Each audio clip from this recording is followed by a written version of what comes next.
All right. Yes. Yes. Oh, man. Merry Christmas, everyone. I have a very, very, very special treat for you today. I have Denver Gator with me. We are going to go ahead and break down all the New Year's Six bowl games. He's going to give his expert opinion. He's betting his life savings on the New Year's Six bowl games. And we are then going to break down the NFL games. Denver Gator, welcome to the show, man. How are you doing, brother? I'm doing awesome, man. How are you doing, brother? Merry Christmas Eve to you. Hey, man, Merry Christmas to you, too. Thanks for going ahead and coming with me on the show, especially on Christmas Eve. That means the world to me. Man, I am extremely jacked up. Just full disclosure, everybody, I just downed an energy drink. I am very jacked up. I also have coffee here. I am over 61% sure I am not on cocaine. So just to let you guys know. One Pride 40 is joining. He says, Merry Christmas. Funk, how about them Lions? Great win. Great win. That's a huge win for the Lions. Awesome. You know, believe it or not, Corey predicted this. He's like, I don't know what it is. I don't know what it is, but we always lose up in Detroit. He called it. I don't think he predicted the blowout, but by the way, this does mean that you don't have the number one pick in the draft. And we're going to start off with the New Year's Six bowl games, but I do want to say that anytime there's not a clear-cut quarterback at the number one spot, you don't want the first pick in the draft. Yeah, no doubt.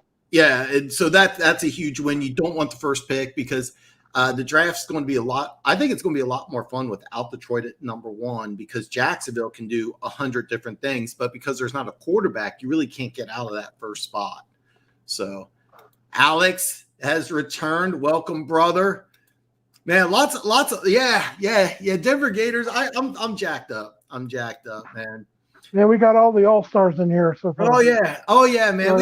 Alex is back. Awesome. Pride. Would be awesome. We got Alex joining in. The Jags are a terrible organization and football team. I was right about Urban Meyer. You called it, Alex. I actually had a lot more faith in Urban Meyer than you did. I actually thought this was going to be a good move and have some success. And this is nothing but a hey, I'm just going to call it as it is. It's a complete shit show. And the Cleveland did this a few years ago where they took Baker Mayfield and Myles Garrett, and it's debatable if Baker Mayfield is worthy of the number one pick. I think there's a few quarterbacks in that draft that was better, but they did get their franchise turned around. So, yeah. All right. One Pride, man. Yeah, that's on me.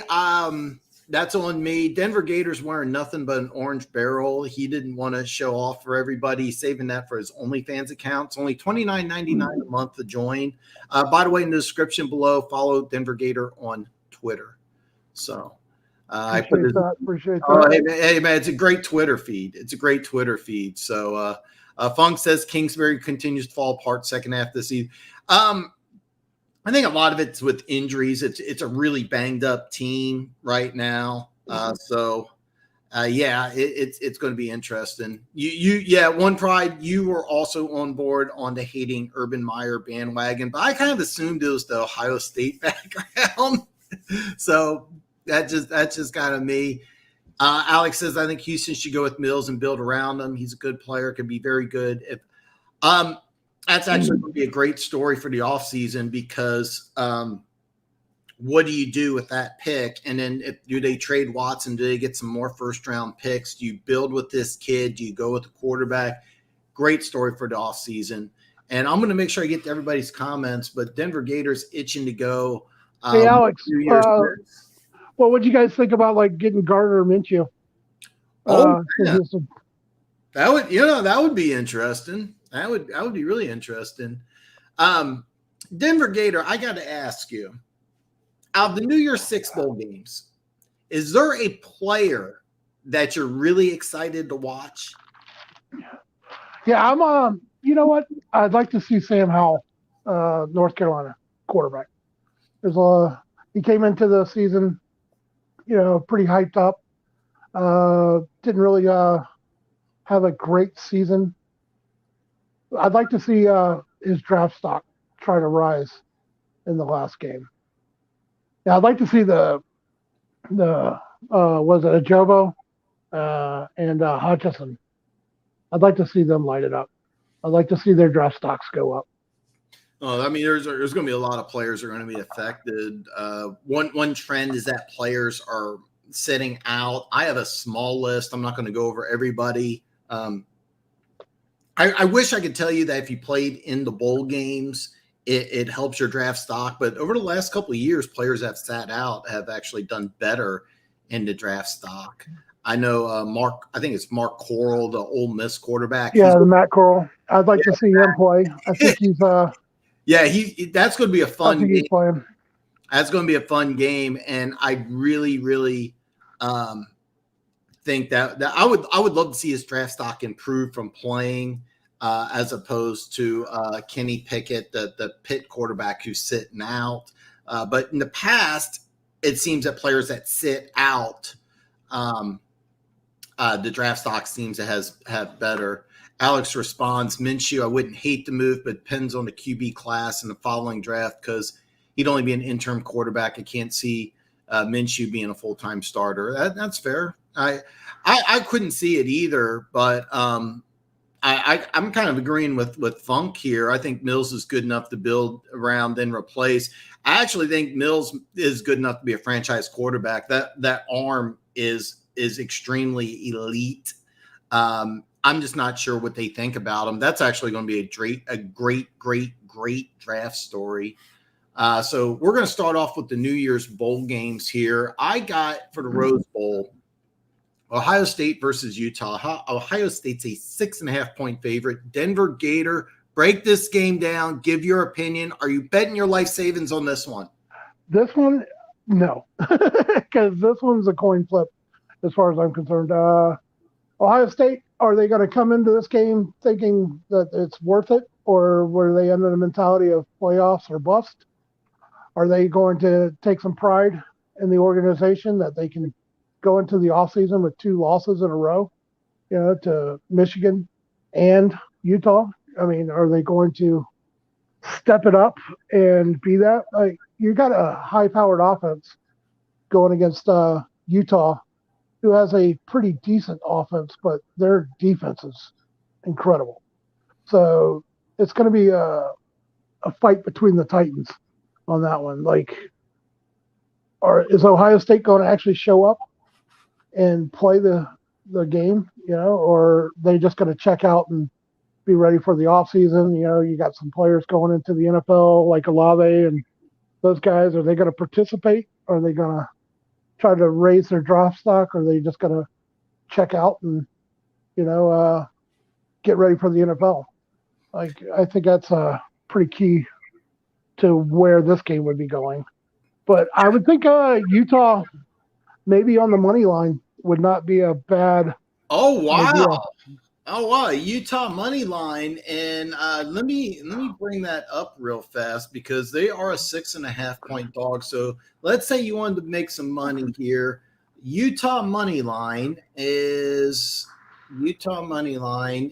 plus 200. So it's 2-1 odds. If you like Utah to flat out win, you get 2-1 odds. That's actually not a bad bet. So this is the reason why you tune into the show is Denver Gators promising you double your money back. Absolutely guarantee double your money. Go ahead and book it. You bring up a really good point, and I didn't even think about it. But you have in Ohio State this super high-powered offense, and Utah is a team really built around that defense. They got a couple players that are going to be high NFL draft picks. I think Ohio State's got more talent, but are they down because this isn't the first time? Was it 6 straight Big Ten wins? 5 or 6 straight Big Ten wins. So you bring up a really good point, but that's something I should have had ready before I started the show. But 2-1 odds on Utah, 2-1 odds on Utah to win outright. That's actually not bad. If you got a few extra bucks, I wouldn't be surprised to see if you double your money. The the 6.5 point line, I think, is fair because Ohio State has more talent. But I think you bring up a good point. Is Ohio State ready to play, and can they get up? Because I think Utah is going to be up, really amped up for this game. I don't know if I can say the same for Ohio State. Yeah, Utah's fans are insane. They bring the heat when it comes to like noise and all that. But you got to remember, Ohio State's a nationally followed team. So is it going to be more of an Ohio State home game because you have a national following compared to Utah, which is a very small niche, I guess you would say. You know, like if you're a Utah fan, you're a diehard Utah fan. You're a Ute. But Ohio State's players, you know, their fans, they travel. They're national. They do. You know, that's actually going to be really interesting. Is the fan base going to be more Ohio State than Utah? I will say this: from Salt Lake City to LA is not that far of a drive. I've driven to Vegas from here, and you drive through to Utah, and then I know Utah to Vegas is just a couple hours, and then from Vegas to LA is like I think it's a 2.5 hour drive. So it's really not that far of a drive. So you got to get all these Mormon players going to LA and just partying it up and, you know, not showing up for the game. Like, you know, they're in a dry state, you know, like they're in LA, you know. Oh, man. Who knows, you know, like start partying it up. A bunch of Mormons, you know, missing the game. It'll be interesting. I'm actually really looking forward to that one. So Denver Gator says double your money, maybe Utah on the money line. Next game I got is Pitt versus Michigan State. Both the players that I really wanted to watch are sitting out. Kenneth Walker's going to sit out. Kenny Pickett's going to sit out. Michigan State's a 2.5 point favorite. Denver Gator, who do you like in this one and why? Michigan State is going to win this one just because there is no Pickett. You know, there is no Walker for Michigan State, but running back's a lot easier to replace in a system like that than a number one, you know, quarterback that's having, you know, a lot of talk about being like the number 1 or 2 quarterback coming up in the class. He's a lot harder to replace as a player. Pitt's defense, they're mediocre at best. Like they will give up a lot of points. And Michigan State, you know, they're going to ground and pound. And even if they don't have Walker, like I said, it's easier to replace a running back in a system like that than it is a quarterback for a mediocre team or a team with a mediocre defense, I should say. Michigan State's defense is pretty legit too. So. And some of you Michigan State fans can kind of chime in on this as well, but I'm kind of with you. I think Michigan State. I'm actually surprised the line's 2.5. Yeah, I'm surprised that it's that low too. Like, to be honest, I would figure that would be closer to 6. I thought it would be. I thought it would be over 3 definitely. Now, full disclosure, I haven't watched Pitt play all year. I have not watched him play at all. I've seen highlights. You know, the Heisman ceremony. I got to see a lot of Kenny Pickett highlights. I was really, really looking forward to watching him play, and the fact that he's not going to be there is going to be a little disappointing. That can be very disappointing. Play. So I got to see him play, but yeah, I'm kind of with you here. This is the one game I'm kind of circling and saying I might put some action on Michigan State because I haven't watched Pitt play. I don't want to do that, but some of you guys are Michigan State fans. I mean, this is a young, talented team. You take Kenny Walker away, I don't think you're really missing that much. No disrespect at Kenneth Walker, though. The secondary for MSU, one probably saying it's very suspect. They are, but without Pickett at the forefront, they're not really going to be challenged that much. That's kind of what I'm thinking. I know nothing about the Pitt backup quarterback either. I don't think anybody does. No, I don't think anybody knows anything. Yeah, one pride, what One Pride 40 is talked about. Yeah, you've brought this up before. One Pride. There was a lot of questions about Urban Meyer. That said, I still think that Urban Meyer will get a top college job if he wants one. If he wants one, he could go back into college football. There's actually a QB at Solid in his class named Bailey Zapp.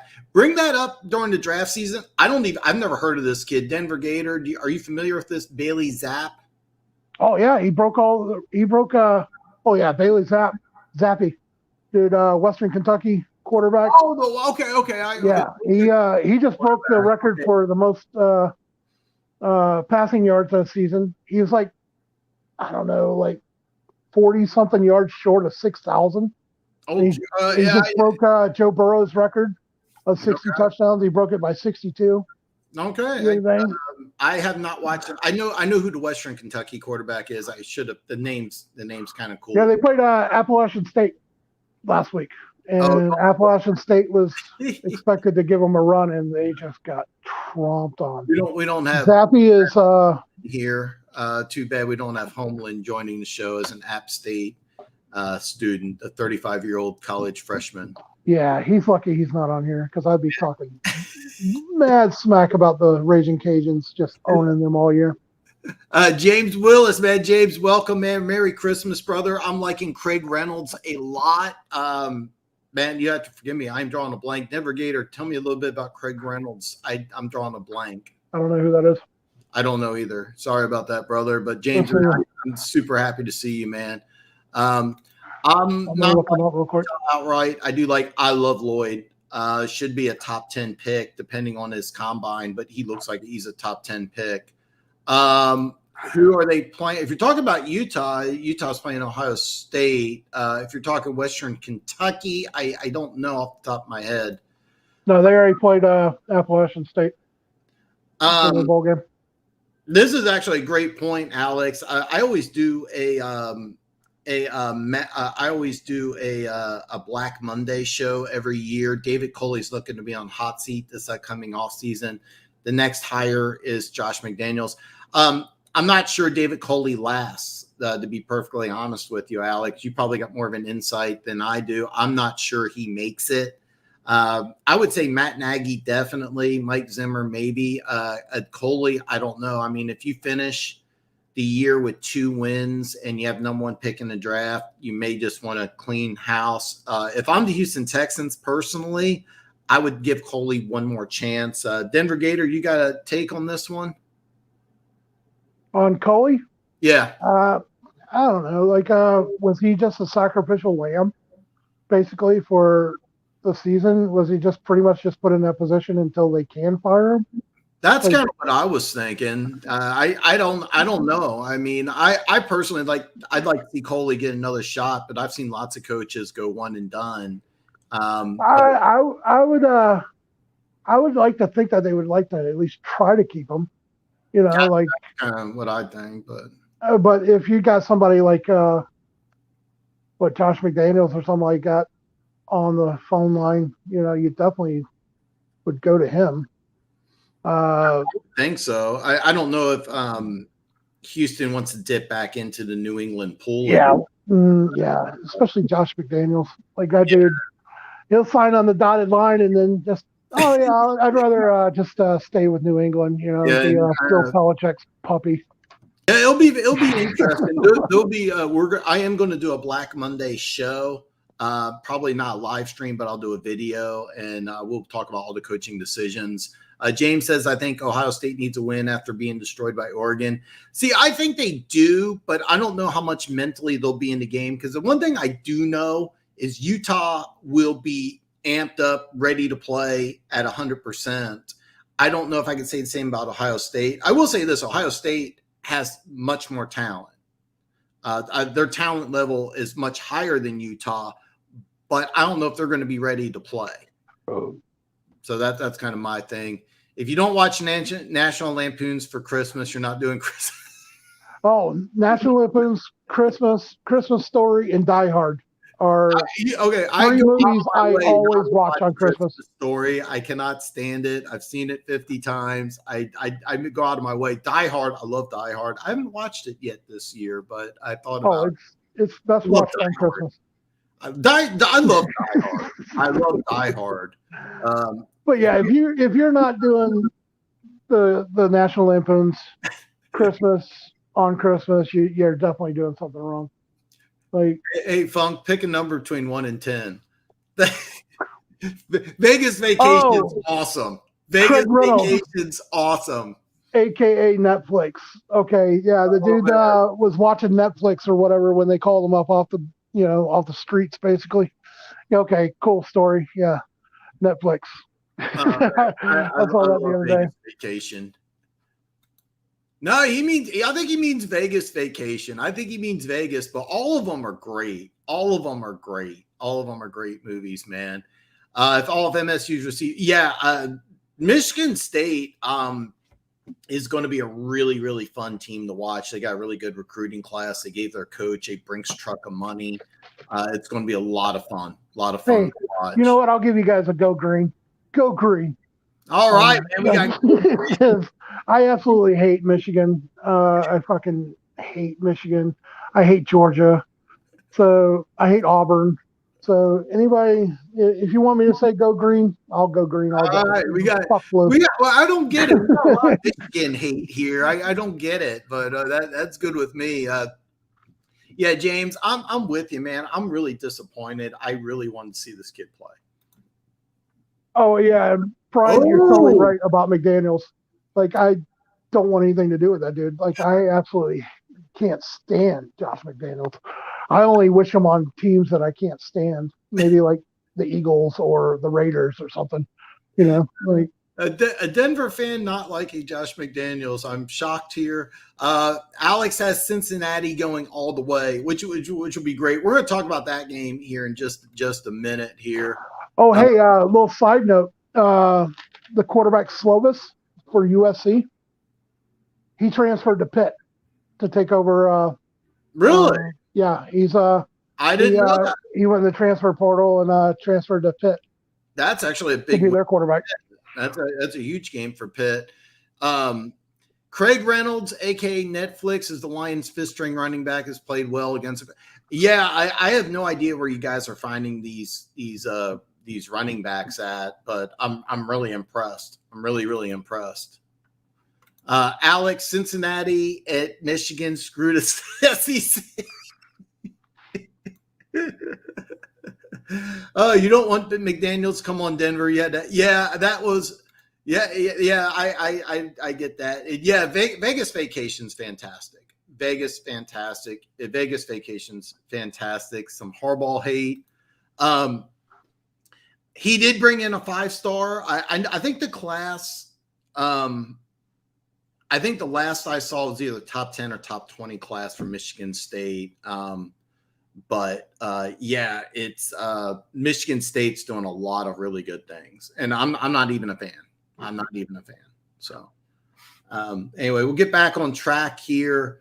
Fiesta Bowl is the next. Oklahoma State versus Notre Dame. Notre Dame's a 2-point favorite.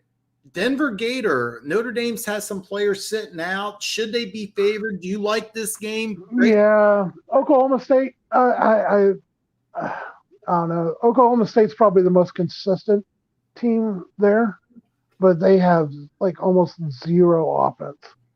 Like as much as I'm going to say Notre Dame is probably definitely going to win that talent-wise. You got Gundy over there. You know, he's got a good, consistent program, but their offense is bottom of the line. You know, Notre Dame definitely has way more talent. I think Notre Dame is definitely the right favor in this one. Like, I wouldn't put it past Oklahoma State to do it, though. Like, I'm not discounting Oklahoma State at all. Like, what about the Notre Dame coaching situation? I mean, they promoted the defensive coordinator to head coach. You know, Gundy's going to be set in stone. I think he's been the coach at Oklahoma State for I want to say over 20 years now. I could be wrong about that. But you still would have Notre Dame favored by 2? Yeah. The coaching transition for Notre Dame, that dude's a up and comer, young, 35-year-old dude. The locker room loves this guy. So Kelly going to LSU, I don't think it'll be much of a transition for this game in particular. I think the guys are going to get up behind them and get ready to go. So, yeah, I think Notre Dame should win this one. And it's only 2.5, right? Is that what you said? I got 2. It's actually 2. It's a very small line. And to answer your question, One Pride, he is not playing. Hamilton's sitting out, and so is their running back, Kyron Williams. I don't know. I'll be honest with you. I don't know what Williams' draft grade is. Off the top of my head, I want to tell you. I think he's got like a 4th-round draft grade. Of course, the combine is going to be really big for him, but Hamilton is not playing.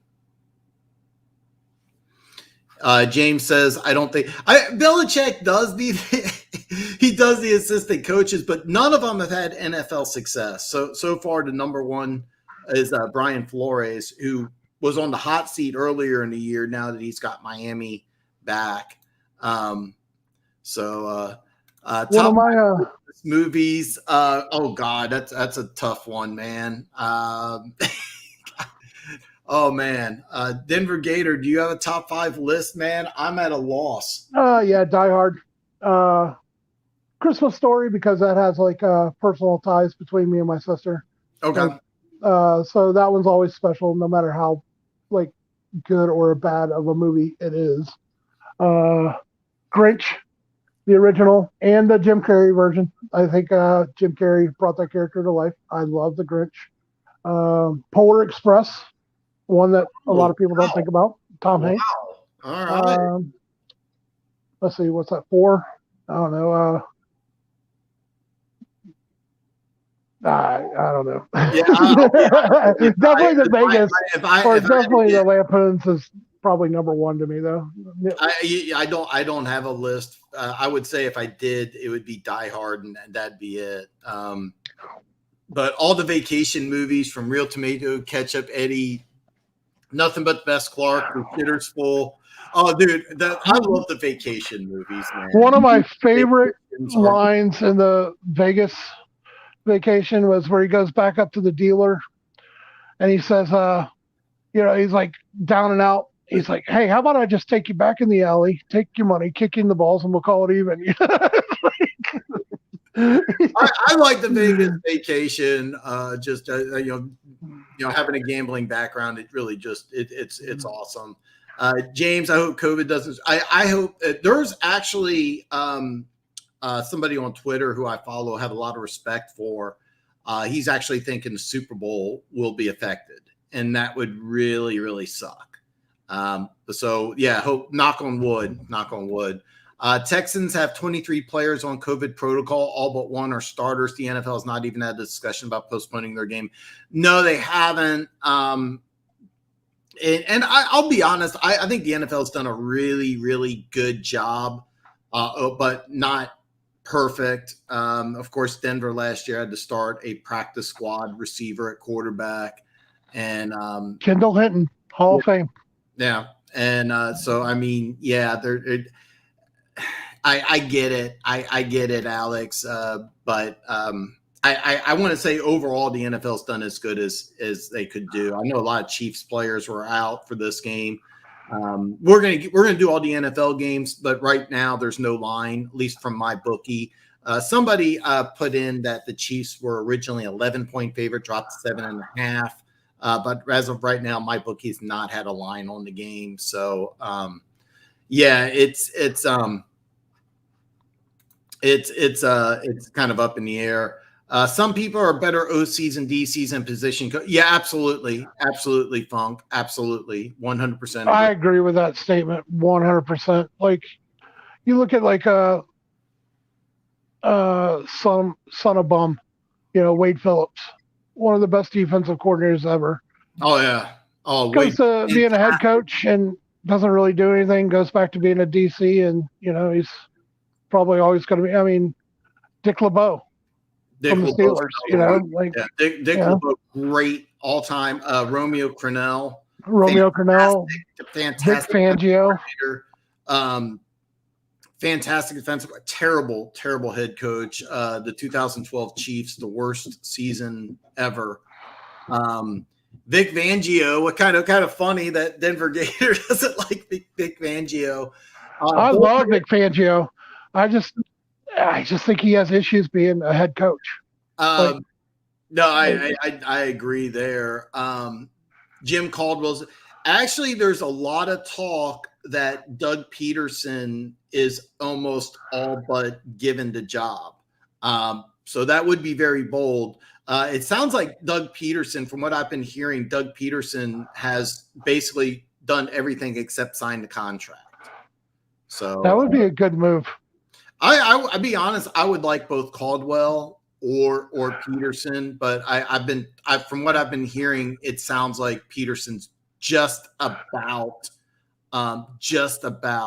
signed. So I'd like to see Byron Leftwich take a position as the head coach of Jacksonville. He'll get a chance to be a head coach. I think this offseason, as soon as the Bucs are out of the playoffs, I wouldn't be surprised if he goes on multiple interviews and gets a job here.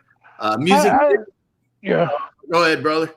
I was just gonna say, I think in Jacksonville he would be an all-star. I think so too. I mean, that Jacksonville job is a fantastic job. That I think that's easily the best job available. And Music City, we're definitely doing some bowl games today. We are definitely. We've already done 3. We got 3 more to go, but we got the 2 big ones coming up here. Ole Miss versus Baylor. Ole Miss is a 1-point favorite. Denver Gator, what do you think here? I think Lane Kiffin is out to, show himself. If Matt Corral plays, he is going to absolutely try to destroy Baylor. Yeah, Matt Corral is playing, even though he is declared for the draft. He is playing, and I'm agreeing with you. I not only do I think Ole Miss has more talent, not only do I think they have more talent, I think that he's really amping himself up because Ole Miss has got a really good recruiting class. This is a recruiting battle. This might be a game that I might want to put some action on Ole Miss. I will say this, the Baylor team is talented and they do have a good defense. Baylor's team is very talented. I just think they're just defensive-wise, they're probably one of the most talented teams in the country. Now, offensive-wise, they're ground and pound. They're not big chunk plays. They're very old school. But Lane Kiffin is always trying to evolve, always trying to take it to the edge. I think he's really out. He's an egomaniac. Like, if you know anything about Lane Kiffin, he is all about the show. He is all about himself. He is all about drawing attention to himself. Get your popcorn ready, type mentality. And I think he just wants to go out there and just blast Baylor. I don't think he has any issue whatsoever, just going out there and trying to embarrass him. I agree with you. Everything you said. The one thing I will say about Kiffin is he is a world-class recruiter. He is bringing in a good recruiting class. We haven't even talked about the recruiting classes. Texas A&M is 1, Alabama's 2, Georgia's 3, but Ole Miss is quietly building something really good. But with Lane Kiffin, just like you said, you never know how long he's going to stay with a team. Funk says, my brother used to just give me half your money and call it a day on one of my friends when we were younger. Kid was on a bad streak in Canada. I don't get it. All right. Aaron Glenn, I'll be honest, he's done a lot better than I thought, but you still have a lot of holes on that defense. A lot of Lions fans think that or at least in this forum, a lot of Lions fans are thinking that you still got a lot of holes. But I've been really impressed. This has to do with the Chiefs' offense, kind of having some issues. But Eric Bieniemy will be a head coach candidate again. Meanwhile, in Detroit, the Lions are hoping they found the next Madden. head coach turns out to be the right guy. Madden took away. Well, with Matt, God, you went old school with Madden. The Madden situation with the Raiders is you can't have anything like that today. But no, I mean, I will say this: if they have another horrible season next year, he's definitely going to be on the hot seat. So, but yeah, I like the job he's done so far. I think Leftwich, we get the Jags job if the Bucs weren't in the playoffs. From what I'm hearing, Doug Peterson's basically been signed. They've been working together for basically ever since Meyer's been fired.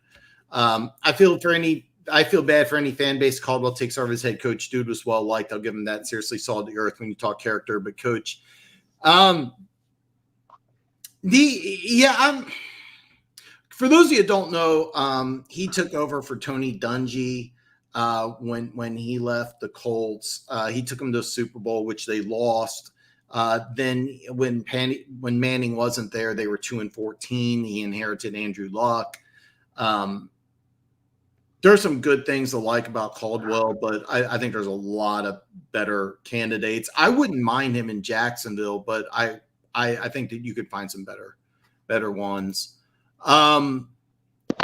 Polar Express. I've never seen Polar Express. Santa Claus, National Lampoon's Chris, Daddy. I've never seen Daddy's Home or Polar Express. So, unpopular opinion. And James, we definitely need to do a retro show. I've been saying this for I think years now. So my apologies.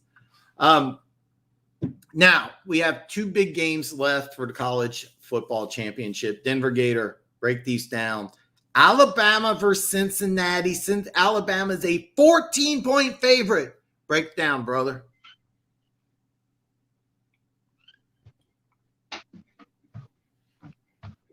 Hey, Denver Gator, are you there, brother? Think we're having some technical difficulties. Hey, Denver Gator, are you there, brother? Hello? Yeah, right. Sorry about that. Okay, no problem. No problem. All right, Alabama versus Cincinnati. Alabama's a 14-point favorite. Break it down, brother. As much as I would love to be all about the Cinderella story, Cincinnati's in a dogfight against Alabama of all teams. If this is any other team but Alabama, I would give them a chance. But no, Cincinnati's going to get whooped. They'll keep it close probably about maybe the first 3 quarters. And then Alabama's just going to unleash and get, I feel bad for Cincy. Let me ask you this here. Alabama's a 14-point favorite. Who do you think covers? I think Cincy could cover. Right. If they don't let the game get too far out of hand. All right. Alabama's a juggernaut.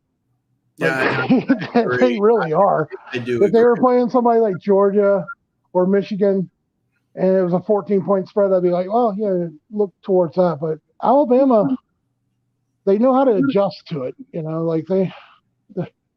They're a juggernaut. And being in the SEC, I've been a fan my whole entire life of the Florida Gators. I've watched Alabama become just the absolute juggernaut of college football, and legitimately so. They're never overrated.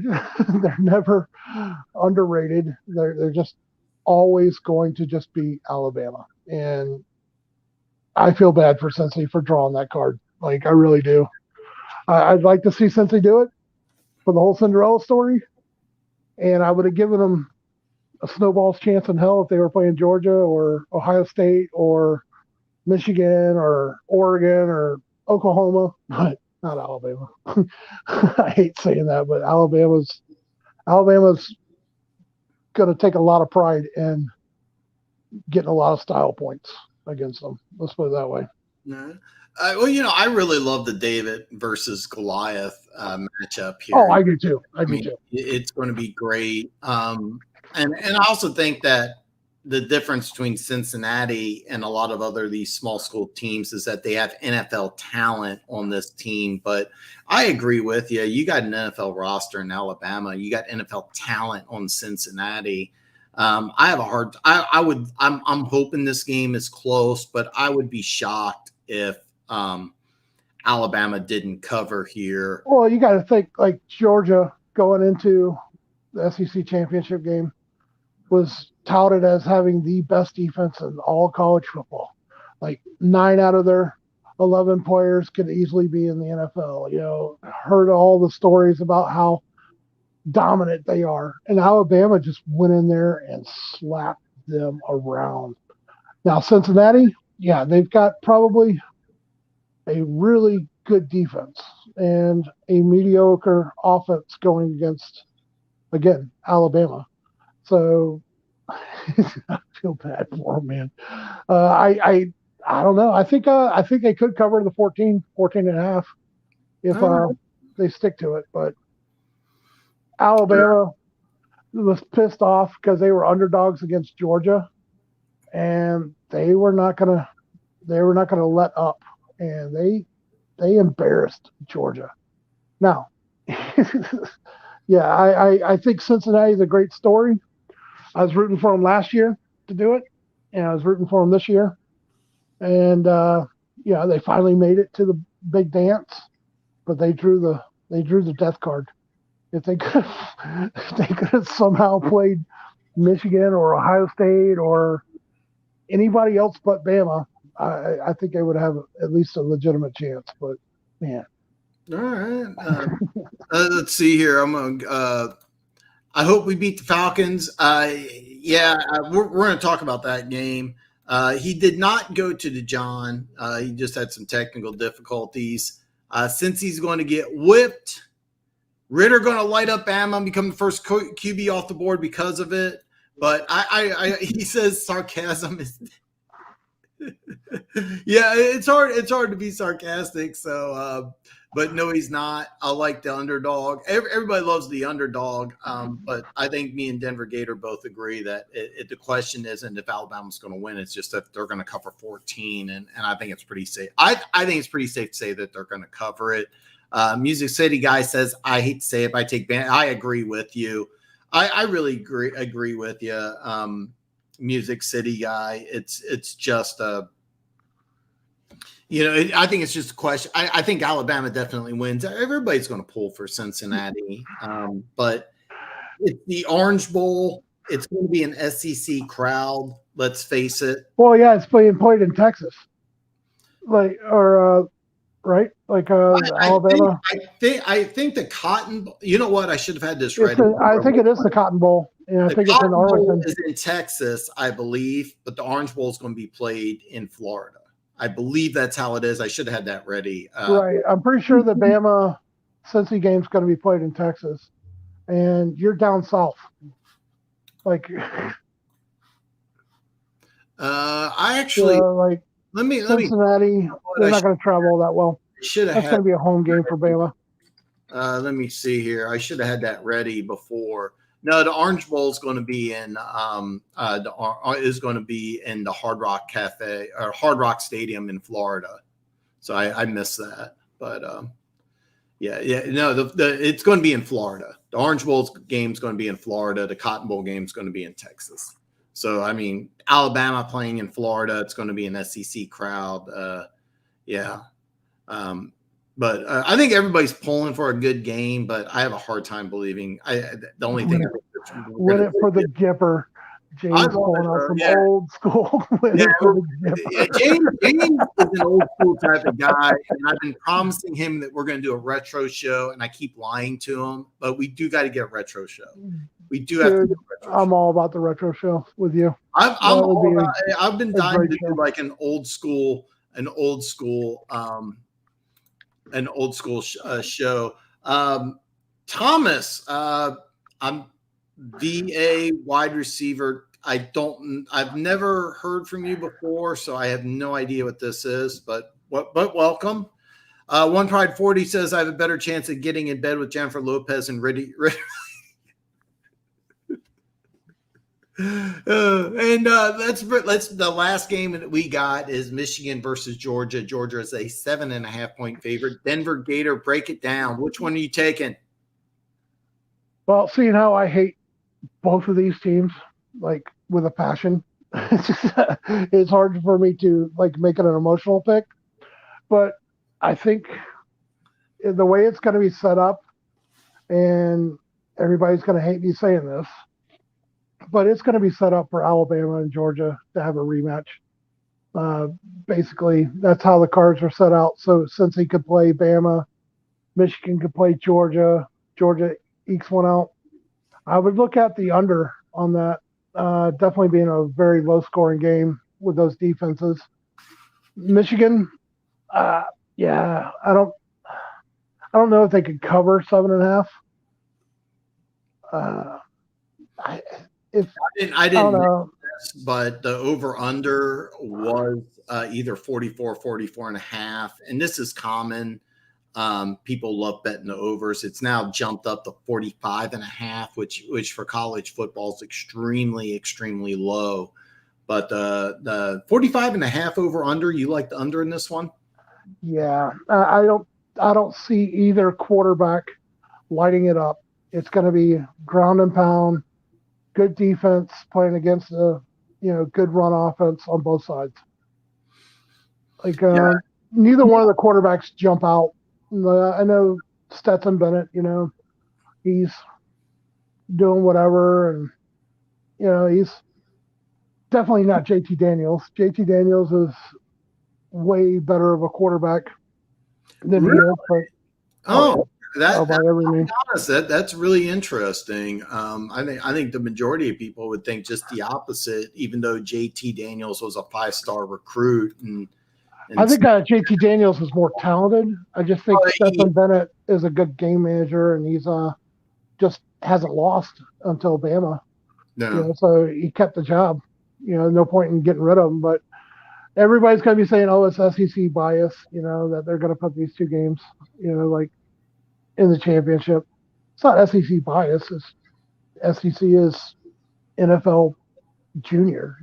Like it's basically the recruiting grounds for the NFL is the SEC, whether you're biased or not, like all that. I mean, Michigan, yeah, I think they had a stellar season. They lost to Michigan State, right? And they lost to Michigan State. They brought everything to the table against Ohio State, which has been owning them for like the last 10 seasons. I don't know if they can actually go against Georgia with that kind of passion, with that kind of game plan, because they don't know Georgia. They know Ohio State. They knew what they had to do to beat Ohio State. I don't think they could beat Georgia, though. And I don't see either one of the teams lighting up the scoreboard at all. Like, I see this game being like 24 to, I don't know, 20 or something like that. I think Michigan could cover, though. Like, to be fair, I think Michigan covers, and the game's probably within 5-4 around there. All right. What I really like is that in the Alabama-Cincinnati game, you have two future NFL quarterbacks. Ritter, I think is going to be a first-round caliber player. I've been saying this for a couple of weeks. I think that when the season ends and he starts preparing for the draft, I think his stock is just going to skyrocket. I can't remember the Alabama quarterback's name. So Chase Young. Yeah. Not Chase Young. Sorry. Heisman Trophy winner, big name. He's going to be an NFL prospect. For Michigan and Georgia, neither one of those quarterbacks are NFL players. They both have good defenses, rely on the running game. I agree with James here. I do want to see how good Hutchinson plays. On the Georgia-Michigan game, the matchup I really want to see is Jordan Davis. This is a guy who the Draft Network. I'm not associated with the Draft Network, but when I do my draft breakdowns, I refer to Draft Network quite a bit. I use their mock draft tool. They have Jordan Davis as the number 9 prospect, and he's going to be a first-round player. Michigan's offensive line won the Joe Moore Award, which is given to the top offensive line each year. how does Jordan Davis do against the best offensive line, at least the Joe Moore Award winner in Michigan? How does he do against a good offensive line? I want to see this because Michigan, in order to win this game, Michigan has to run the ball. So that's kind of a matchup. You got Hutchinson, but I'm really going to pay attention on the other side because Jordan Davis could jump up with a great game against Michigan. We could be looking at him being a top 10 player. As I said, right now, the Draft Network has him as the number 9 overall prospect, but I don't think he's going top 10 as of yet. With a good game against Michigan, he could. Funk says F the SEC to bowl. People are set these matchups thinking the SEC. Well, that's why I said what I was going to say would be disliked because of the SEC bias or how people perceive the SEC bias. I kind of agree with Denver Gator. I think the SEC is just like the NFL junior, and I just think that the two best teams all year have been Georgia and Alabama. So Funk puts in when he does his weekly picks on the sheet with other people, I always take 42 for my tiebreaker. That's a good one, Funk. That is a good one. He learned that from Hitchhiker's Guide to the Galaxy. Yeah, great. I actually enjoyed that movie. I love that movie. The books are incredible. The books are like incredible. I got 42. Book, but I do like the movie. Good job, Funk. Like 42. What is the meaning of life? 42. I love it. If we don't beat Atlanta, we beat Seattle. I know Seattle hasn't been playing good, but I think Seattle easily has a better team. I know we disagree on this one, Pride, but I mean, it'll be interesting. I don't see it personally. And you know what? This is as good of a segue as anywhere and jump into the NFL games. Christmas Day, we got a pair of really, really good games. Baker Mayfield, I believe, is going to start for Cleveland in the first game on Christmas. Cleveland at Green Bay. Green Bay's a 7.5-point favorite. Denver Gator, who do you got and why? Green Bay. Like, as much as I was rooting for Cleveland to be the Cinderella story this year, Green Bay is not only on fire, but Cleveland's been decimated. Like, Baker Mayfield is hanging on by like a tendon. Like the dude is literally like just hanging on for his, career, his whole physical thing. And then they had that whole COVID outbreak, like Cleveland, no matter what through history, is always just seems like they're just going to get shit on. I hate to say it, because a lot of my family came from like Ohio. They're Cleveland Browns fans. I didn't know that. So that's kind of interesting. But yeah, I think Green Bay is just really just starting to turn it up. Like, I think Green Bay is going to be one of the ones that in the NFC definitely that everybody's just going to have to look out for. They've already locked up the number one in their division or whatever.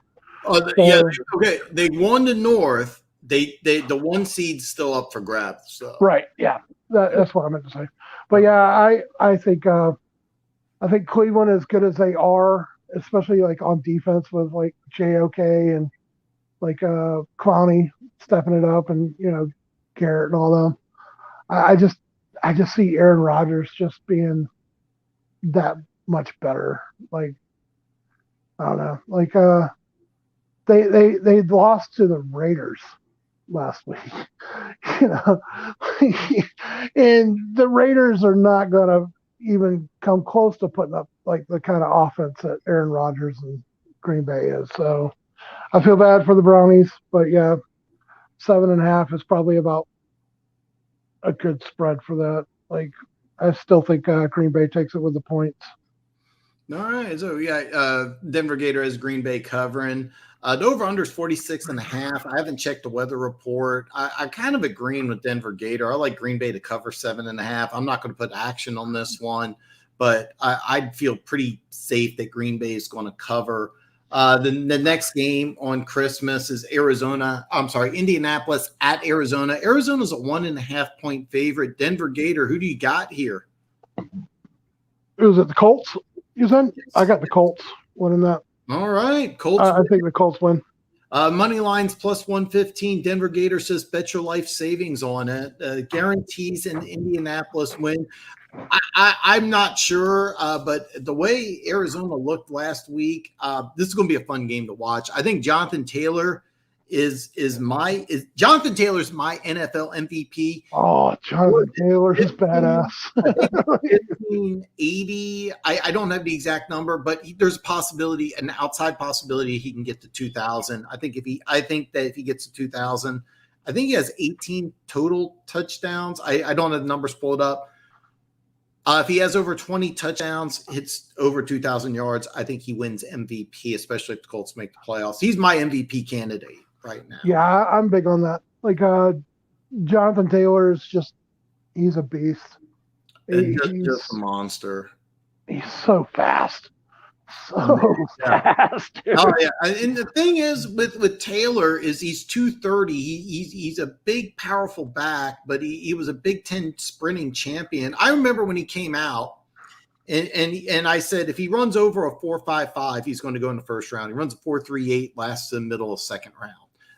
Just a great pick by the Colts. So I mean, yeah, Jonathan Taylor, just a monster. Funk says Pride, we could end up winning out with the schedule that's left, including Green Bay, because Green Bay could have the first locked up, but we'll talk a little bit about Atlanta. I think that game is on. We'll get to them here in a little. You know what? We'll get to this game in a little bit here. Do you think we can beat Atlanta without Goff? We're going to come to that one. They'll be coming up down the line here.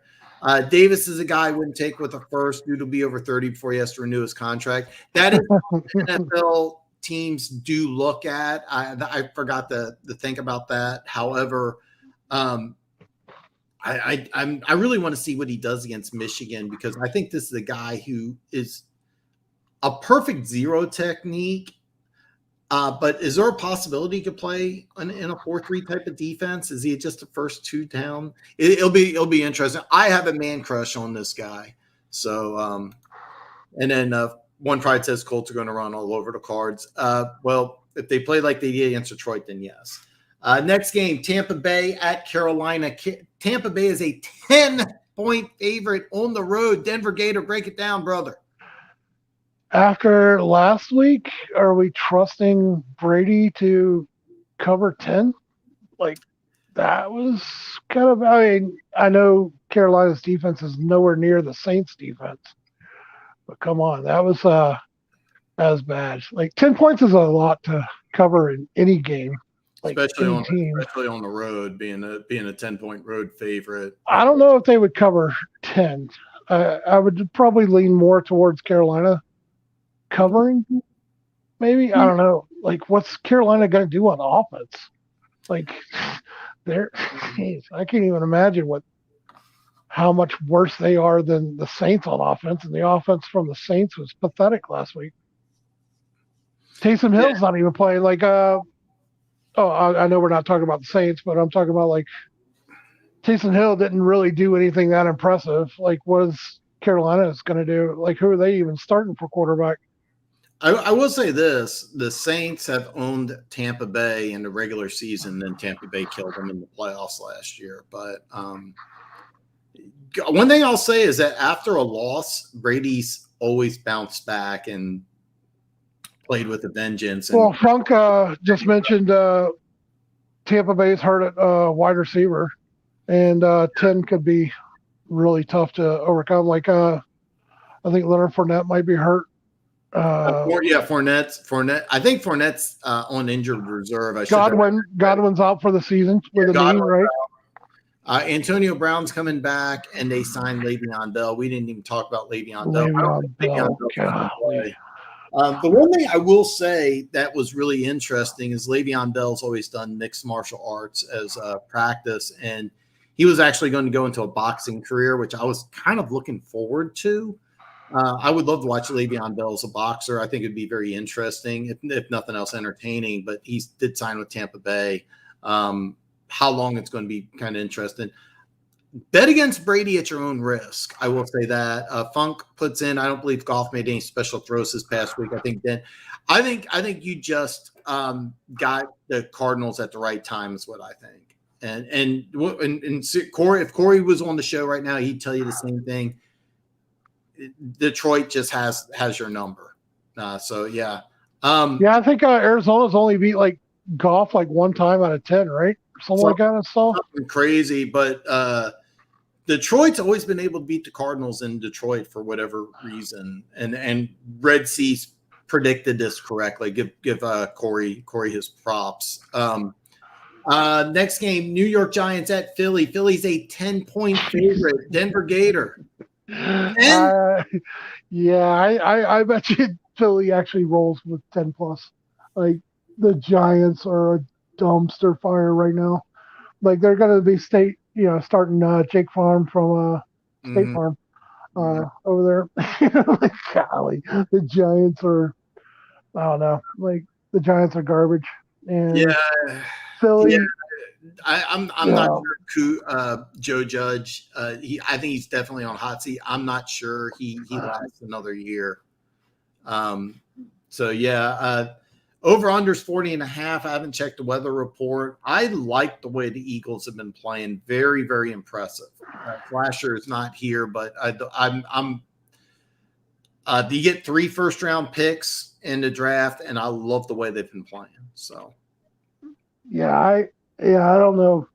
Philly's actually playing for something, right? They're in a 3-way battle for the last spot right now. And they just beat Washington, so they're actually playing for something right now. So I don't see how the Giants can cover the 10. I don't either, but I'm not touching the 10-point line. But if you had asked which one am I picking, I'd definitely go with Philly. Next game is Chargers at Texans. Texans, a lot of players on COVID. 10.5-point dog. Denver Gator. Texans win outright. You're betting your life savings on it? No, not at all. As much as I'm a big fan of Alex, I can't get behind that. Like, they're still a bad team. And then what did he say? Like 21 players are on COVID. Yeah, I didn't know that many. That's starters, but I mean, when you have that many players, it affects so much. If they had like a good team and that many players were on COVID, you'd be like, okay, they at least have a puncher's chance in doing it. But they don't have a good team. And 21 people being on COVID, they might as well be starting like the water boys and the fans, to, bring in, hey, have you ever touched the football? Great. Yeah, you're going to be our running back. I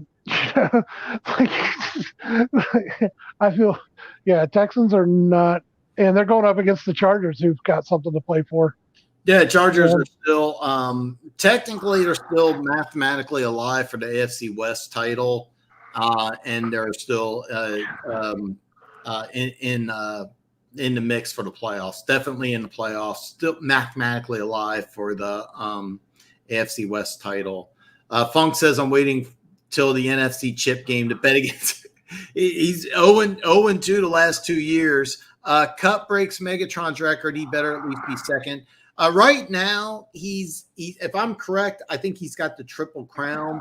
But the yardage, I don't have the number off the top of my head. I think he has to really do something crazy over the next couple of weeks in order to break that. I don't think he could. And if he does break it, I agree with you, Funk. I should have included him into the conversation. That my mistake on that. Quentin Nelson on COVID reserve. Kelly, I didn't know this. I actually didn't know about Quentin Nelson. Major loss for the Colts. I still agree though. I kind of like the Colts in this one. Music City guy, of course, like go-karts. So, by the way, Music City guy, great win. I put action on the Titans. I got 3.5 points. However, like a dumbass, I bet on Dante Foreman over 48.5 yards rushing. My New Year's resolution is to never do a prop bet again. I have been ice cold. I think like 10% on the. It's something terrible. I'm not doing prop bets at all for the rest of the year. Now we are going to talk about the Lions. Detroit Lions at Atlanta. Atlanta's a 6.5-point favorite. Denver Gator, are you betting everything on Detroit to win? Yeah, let's go. Well, yeah, right. Detroit takes it. I think they are being disserviced for being 6-point underdogs after what they did to Arizona. That's sure. I think Arizona walked into a buzzsaw, and they probably thought, okay, it's just the Lions, we'll sleepwalk through this, and they got the bomb dropped on them. I think the Falcons are probably one of the worst teams to ever try to bet on week to week. Of course, I'm a huge Kyle Pitts fan, obviously, because he's one of the greatest tight ends to ever go through Florida or ever. How are we stopping Pitts? And Atlanta is going to stop him. Yeah, exactly. Atlanta's going to be the one to stop Kyle Pitts, not the Lions. It's going to be the scheme, and I don't know what's his name, Arthur Smith. I think he's doing okay over there, but the Falcons are not a good team, and they don't really have anything to play for. They don't really have anything dynamic except for a couple players. What's the running back wide receiver? Cordell Patterson, I think. Yeah, that dude's awesome, but he pretty much got shut down last week. Didn't he have 38 yards or something like that last week? I gotta give credit. San Francisco, I bet on Atlanta to cover. I think it was 9.5 or 10, and they just didn't even come close. Just San Francisco just crapped on them. They're a team I think in the offseason are going to make some moves. It'll be very interesting to see in the offseason. But this year, I'll be honest, I like Atlanta to win. I don't know if they cover 6.5, but I wouldn't be shocked if Detroit won this game. I really wouldn't. One Pride says Kingsbury is called. And they're hurt. Yeah, I agree. 10, but bet against Brady at your own risk. What do you mean, Funk? They stopped feeding them. They've really, be honest with you, when you watch Atlanta, they just look like they're just stuck in second gear. I talked about the Denver Broncos having the wrong offensive coordinator. Arthur Smith has not been able to get his offense running in Atlanta. So they're going to make multiple changes in the offseason, but we'll talk about that in the offseason. I don't know about lately, but the few games I watched earlier in the year, they weren't feeding them in those games, and they are keeping okay. I think that's still up in the air. So Jake from State, yeah, he kind of does. It'd be kind of good. Jake from State Prom. It would be Jake from State Prom. Next game, we got Rams at Minnesota. The Rams are a 3.5-point favorite on the road against the Vikings. Denver Gator, who do you like here? Well, my dark horse, or one that I was rooting for at the beginning of the year, would have been the Rams, even before they were trying to create a super team. But, man, can you trust the Rams? The Minnesota Vikings are the most, I don't know, I have no idea how to read the Vikings. You think they're going to win one week and they lose by 2, or they lose in overtime, and then okay, they're going to lose, and then they come back and win. I have no idea how to gauge the Vikings this year, and I don't know how to trust the Rams, to be honest. I don't know. I would stay away from this one, but I would probably think that the Rams. Where's it played? It's in Minnesota. Oh, see, I don't know, man. Minnesota fans are pretty. I don't know. What do you think of this? I don't know. I think the Rams could do it, but then again, the Vikings could. They're at 500. They're. Yeah, this is a tough one. This is one I would definitely pass, but I will say this: the over/under is 49. Even though Minnesota just played terrible offense against the Bears, this could I think this could be a sneaky shootout type of game. The over/under, it's a dome. Both teams are capable of scoring. You may want to. I would actually pass on the 3.5. I might take a flyer on over 49. And then, I definitely pass on like who's going to actually straight up win this game by 3.5. Yeah, you really don't know what you're going to get out of either team.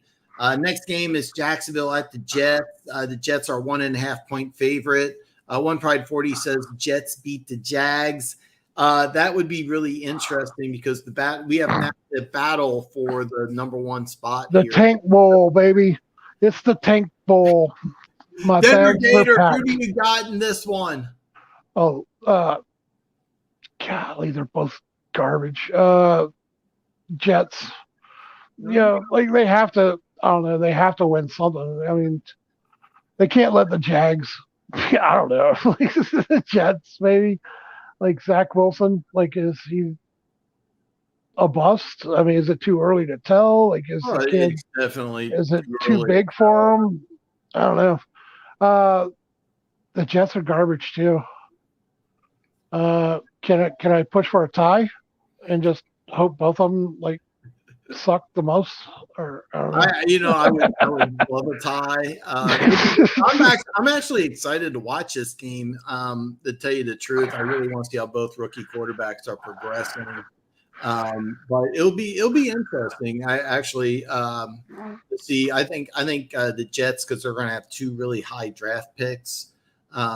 They're going to have an opportunity to build through the draft and free agency. And Jacksonville, when they get the new coach in play, will be a team. I think that's interesting. Remember, Travis Etienne, first-round pick with Lawrence, his college teammate, didn't even play this year. If he can come back and he's 100%, it's going to make a big difference. So both these teams, interesting to watch for the draft and the offseason. But so I would think that the Jets would probably pull this one off just because they've already pulled off a couple of games that they weren't supposed to. Like I know the Jags beat Buffalo like 9-6 or something like that. That was silly, but I'd pick the Jets to actually win this one because one pride says you trust Salah more than Bevel. Yeah, I would agree. And if the Jets end up winning, that almost locks up the number one pick for Jacksonville. But if Jacksonville wins, it's wide open. Funk says the Ada Lions are missing a ton of people and they played well. Yeah. The Texans I think are only missing one starter. So that's it. 1964 is a number. I think Kupp needs like 330 to hit it, and Kupps have been a Ram saver. Yes, he definitely has. So yeah, I mean, I didn't bring this up, but I should have. The Lions have been very good against the spread. The Lions do have something to play for, and they've been playing better as the year progresses. I'm very proud of the way they've been playing for. Lions playing for pride in that next contract that shows. Vikings at home, I think, win every game. Every game is for them to save the season. It's not only to save the season. I think Zimmer's on hot seat. I think if they don't make the playoffs, there's a definite chance Zimmer gets replaced. So next game is a good one, Denver Gator. This is a really good one. I'm dying to hear your opinion. I got Buffalo at New England. New England's a 2.5-point favorite. Break this one down, brother. And Denver Gator, are you there? And we are having technical difficulties. All right. Well, I'm actually really excited about this game. I've been kind of irritated with Bills fans and Bills Mafia since the AFC Championship game with Kansas City. A lot of them were trashing Chiefs fans and Patrick Mahomes. So I've been kind of bitter. I know I shouldn't be. I know I should be objective. However, I've just really, really liked the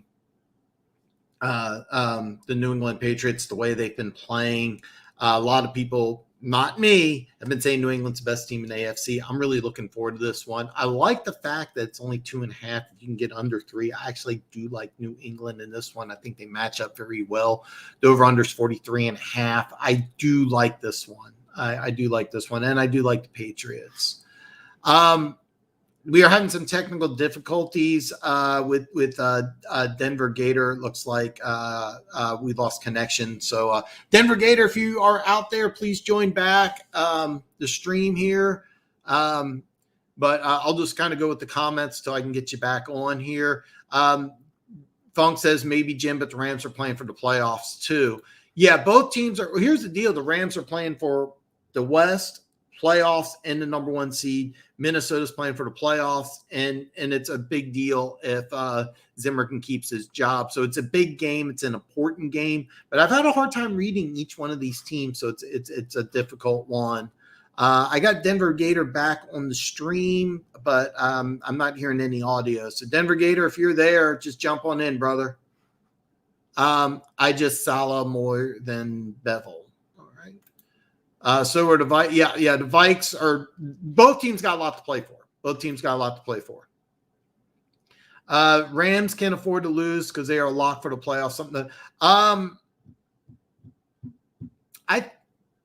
I think they are locked for the playoffs, but they're still in contention for the NFC West, which would mean a home game. That's big. And they're also still in contention for the number 1 seed. So I think both teams have got a lot to fight for. This is a game where I think both teams got quite a bit to build on. Next game I got Denver Gator. You're on the stream, but I cannot hear a word. So, all right. Of all the rebuilding teams, what teams look the most attractive? To me, Jacksonville's the number 1 team easily. The reason why is you got some really good players on defense. You have Josh Allen. Was it Chasem, the number 1 pick, the 18th pick, the guy out of LSU?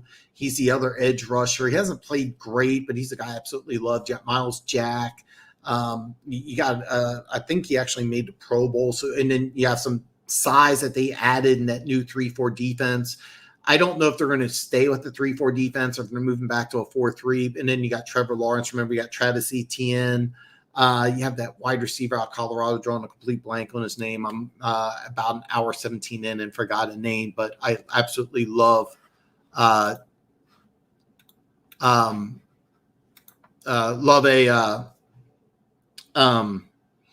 Jacksonville here. To ask Denver Gator, no, you don't need a new stream. You just got to come back in. You're on the stream, just there's no audio for whatever reason.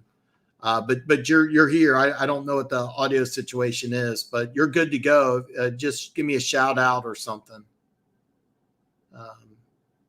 So we cannot hear you, but you're added to the stream. You should be good to go, but there's an audio issue. I think Jacksonville's easily the number 1. All right. If Houston, if that becomes a rebuilding team, the number 1 question is Davis Mills your quarterback? Because if you think he is, I think this is extremely attractive. The reason why is you got your quarterback, you got some playmakers. If you stick with this coaching staff, Lovie Smith is, I think, really with a premier pass rusher added with Ross Blacklock, Roy Lopez, you have something really, really good. So Houston's a team that I personally think is really good. The Jets are going to have 2 at this point in time, 2 top 10 picks in the draft. You got your quarterback. You have some playmakers on offense. The defense is not terrible. So there's some good things going on. And we'll have to wait and see which jobs are available. Funny how Bevel in back-to-back years completely changes his play calling the moment he takes over the team. Must be a comment. The Rams aren't locked in yet. I should have had that ready to roll before I started Funk, so that's on me. I don't think they're locked into the playoffs, but some weird things have to happen for them to be out. However, they're tied with Arizona for the NFC West, and I need them to beat San Francisco. So that's something. Bills Mafia, I had to unfollow a lot of those guys after the AFC Championship game. It's one thing Some of the stuff that they were saying, they were trashing Mahomes, they were trashing Chiefs, they were trashing Chiefs fans. I used to be a big fan of the Bills Mafia after the AFC Championship game. I remember Josh Allen threw the ball at I want to say it was Chris Jones. I don't remember if Chris Jones or Frank Clark, just lost his cool and composure. Just threw the ball. They actually blamed the Chiefs, called Chiefs dirty. No, they weren't dirty. Josh Allen got dirty and lost his cool. And then Bills Mafia are saying Allen's better quarterback than Mahomes. That's just silly. After the AFC Championship game, that was a very silly thing to say. If you want to say that this year, I wouldn't hate you. A lot of people have questioned how good Mahomes is with the interceptions. Me, when 8 of your interceptions hit wide receivers' hands, that's on you. They are entertaining. They are entertaining. I had to unfollow a bunch of them. I had to follow a bunch of them. What I mean is Salah. I have no idea what this means. Salah more. I have no idea what this means. One pride. Jacksonville also has a great tax. Florida's a no tax state. Yeah.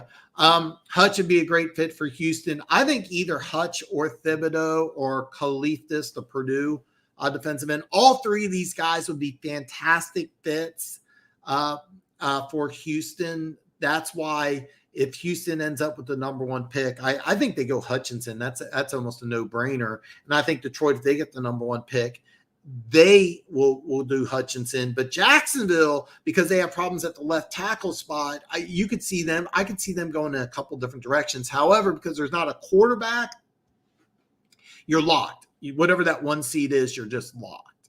So I think the Packers are the only NFC team with a lock right now. You are correct, Fung. You are correct. They may slam. Yeah, the some of the stuff. Okay, if you're not familiar, Bills Mafia had these videos where they slam you over a table. So Packers, Cardinals, and Cowboy. Okay. All right. Thank you. Trust Salah over Bevel. All right. Well, I mean, I don't think Bevel's gonna be. I mean, there's no way he's going to be the coach going forward. He may not even be the offensive. More than likely, Jacksonville after the season's over is just going to clean house completely. So Bevel will be unemployed. I don't think he's really a legitimate head coaching candidate, to be perfectly honest. But he deserves some credit. I think he's done a good job over the last couple of years. He's been thrown into head coaching positions, and I think he's done a good job with what he's been presented with. But from what I've gathered, he's not a viable head coach decision. Chicago is at Seattle. Seattle's a 6.5-point favorite. They have not looked good at all. However, Chicago, I think, is starting Nick Foles, so you have the big question mark there. I think Matt Nagy's basically on the way out, so I wouldn't touch this game at all. The over-under is 41.5. I would leave this game alone, but it'd be interesting. Denver Gators having a lot of technical problems. I don't know what the issue is. Denver Gator, if you're out there, you're on the stream. Everything's ready to go. There's an audio issue. I have no idea what it is, though. So as far as I can tell, all you got to do is talk and you're in. Slasher, what's up, brother? We were saying some great things about your Philadelphia Eagles. We all like the Eagles this week. And wouldn't it be great if the Eagles could make the playoffs and get 3 number 1 picks? They're in great shape. We're going to talk a lot about Philly when the draft comes up. Unfortunately, I don't know what the issue is with Denver Gator. I can hear everything. No more. Yeah. Okay. Yeah. You're added to the stream. I don't know what the audio issue is. On my end, everything looks great. So for whatever reason, we can't hear you. The best spot for Detroit is 3, 4, and 5. Green Bay. Yeah. What it is that you don't want to be number 1. You absolutely, positively don't want to be number 1 here. Hold on, Denver Gator. I think I figured out the problem. Hold on. Denver Gator. Okay, Denver Gator, your mic isn't connected. And he's gone again. Okay. You're right. In this draft, you don't want to be number one. So, what you say, Funk? Yeah. Right now, you're not connected. I'm going to add you to the stream. And are you good now? Can you hear me? Yeah, we can hear you now. Okay. Perfect. All right. I had no idea what just went on. No idea either. But hey, man, I'm glad you're here for this game. If nothing else, I'm going to get your opinion on this game. Denver's at Vegas. It's a pick 'em. Over under is 41.5. Let's hear it. First of all, screw the Raiders and everything they're about. I have no idea what the Denver Broncos are bringing to the table each week. Like, hey, they look the most dynamic team ever, and then they look like hold on. Hey, whoever can one of the mods get rid of Madison Hall here? Get him the fuck out of here. I don't know what the fuck this is. Get him the fuck out of here. Somebody mute his ass. If you see him again, I don't know what the fuck this is. Get him the fuck out of here. All right. Sorry about that. Well, yeah. I'm sorry, man. Go ahead. I'm sorry, man. I interrupted. No, that's cool. Let me see if he's got any other things I can remove. Yeah, mods. I don't know what the hell this is, but I'm sorry about this. I love new people coming in. I don't know what the fuck this is. Just all the mods. Get him the fuck out of here. So we got him. All right, thanks, brother. All right, man. Denver, I'm sorry, man. I interrupted you. No, I screw that guy. Fuck that dude. Whoever he was. We got fuck the Raiders. So we got fuck the Raiders.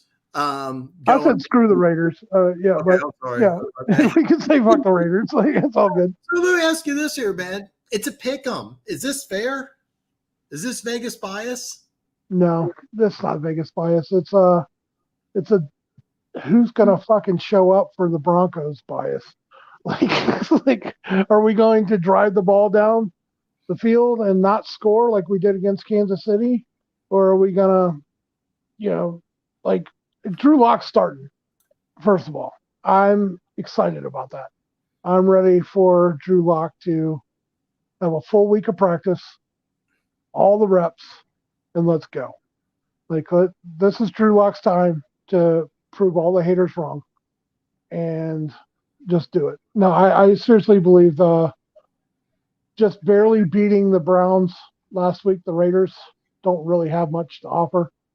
And this is not a Broncos bias, but I seriously believe that we should definitely win that game, like, hands down.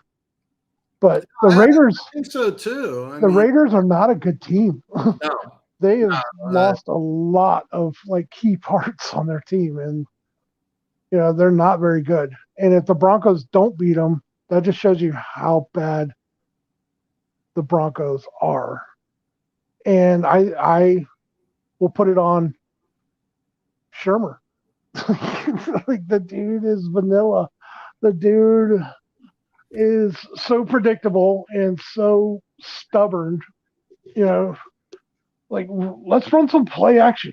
Let's run some bootlegs, especially with Drew Lock in there with that arm. Let's get Cortland Sutton and Patrick involved. You just pay these guys big time contracts. Judy hasn't had but 3 touchdowns in his whole career at Denver. Like, let's go. Like, just open up the offense and let the defense play the way they play.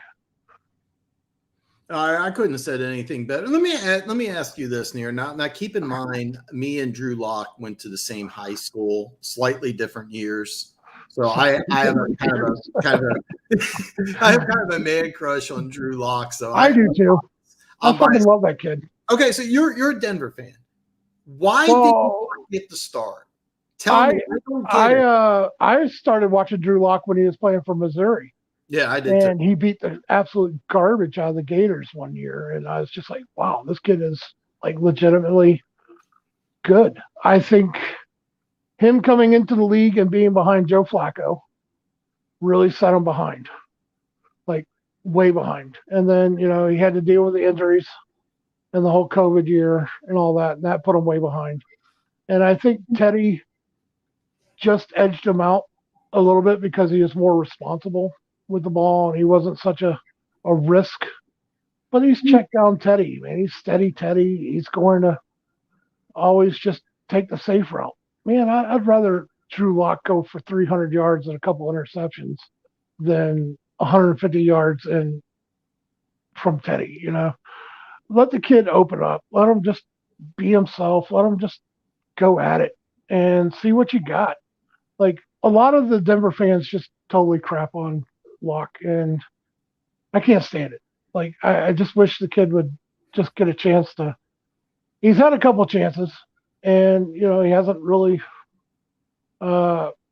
stepped up to the plate. Now's his time. Now is his chance to legitimately take first team reps, go out there, put a spark in, Denver country, Broncos country, and let's go. Like, if he goes and balls out, like, I'd love to see it. I'd love to see him like finish off the rest of the season, just like going at it. And Denver's defense, they can only keep up for so long, before these teams like get one play on them, to win the game, like the Bengals game, like. But I'm excited for Locke. I seriously, without Broncos bias, I believe that they should win against the Raiders. Like, no, that's really fair enough, and I think Denver made a massive mistake in not making Locke the starting quarterback, because when the season's over, his contract's up, and I would, if I'm Drew Lock, even if Denver offers you a multi-year contract, I do everything I can to get out of Denver as fast as possible, even take a backup job, because I don't see in Teddy, what you got. He's there's no question Teddy Bridgewater is the fourth best quarterback in the AFC West, and it's a shame because there's so much talent on that offense. Javonte Williams is oh God. Javonte Williams is a monster. Look at the broken tackles that he has compared to the carries. I agree with you, Denver Gator. He's leading the league. Better on a Chiefs uniform. I think that everybody wants to see Javonte Williams on the Chiefs instead. Oh, nobody in their right mind wants to see that. It's there's so much talent on this Denver team, but Drew Lock, you're in a perfect situation to make a lot of. You know what? I'm a big Melvin Gordon fan, Jeff. Like, I loved Melvin Gordon coming out of Wisconsin. He's going to be a free agent. That's going to be an interesting situation. Which sucks because he is dynamic. Like, as good as John Devontae Williams is, they're a good combination. Like, you keep each other fresh, like the whole entire game. Like, run Javonte a couple times, run Gordon a couple times, and they're just pounding the defenses and wearing them out. And Broncos country, like, they just shat all over, like, the whole Melvin Gordon contract. Oh, you shouldn't be paying a running back that much. Well, you know what? The dude's pretty legit. Wasn't it a 2-year, $16 million deal? That's very reasonable. Yeah, I agree. I mean, and everybody's like making a lot more Williams, but Lindsey, as much as a fan as I am of him, he's a hometown kid. Everybody's like, Melvin Gordon shouldn't be paid more than Lindsey, and well, what do you hear from Lindsey now? Like, he got traded to the Dolphins, from the Texans. Like, yeah. Mm-hmm.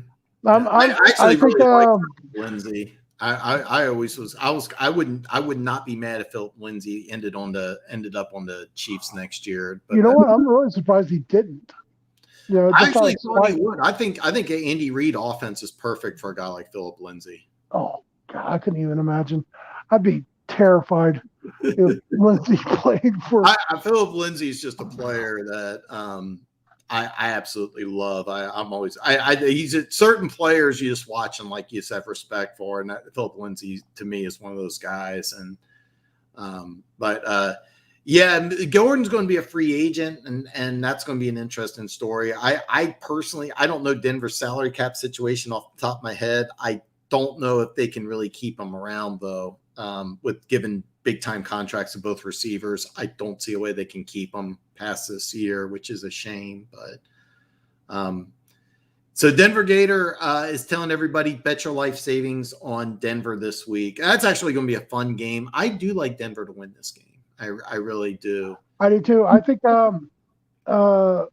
it's set up to where Denver could possibly win out because the Chiefs lock up their number one seed.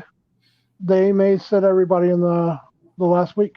That's a possibility. I think we could beat the Chargers again and beat the Raiders. And I still think they're going to fall short of the playoffs just because they should have beat the Bengals of all teams.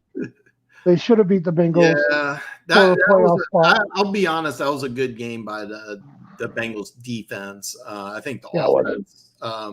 I've said this. I think Denver has a fantastic defense. If they get that offense in shape, they're a super dangerous team. But they have to do something. I think they have to make some coaching changes, at least on the offensive side of the ball. They got to get rid of Shermer, and they got to get rid of the special teams coach. Yeah, Slasher says would make my. Hey, I'll be honest with you. If Philly makes the playoffs and then 3 number 1 picks, that's going to be awesome.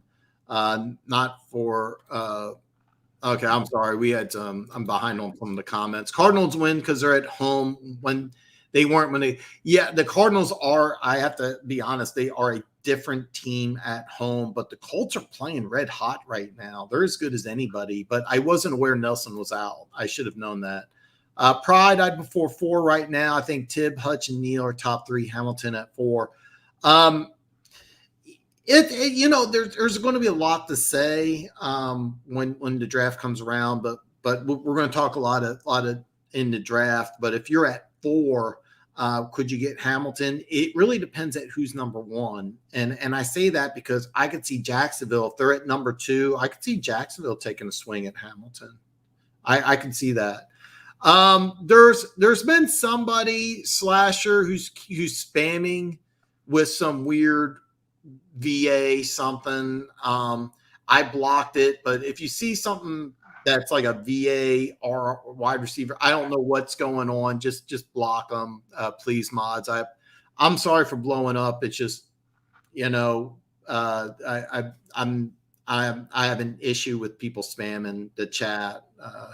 We got a great show and some great people in here, and I try to answer all the comments. So anybody who's putting some spam, one of the mods, just get them the hell out of here. I trust everybody's got a wrench. So I blocked whoever Madison is, but I apologize. I shouldn't have gone off and blew up the way I did.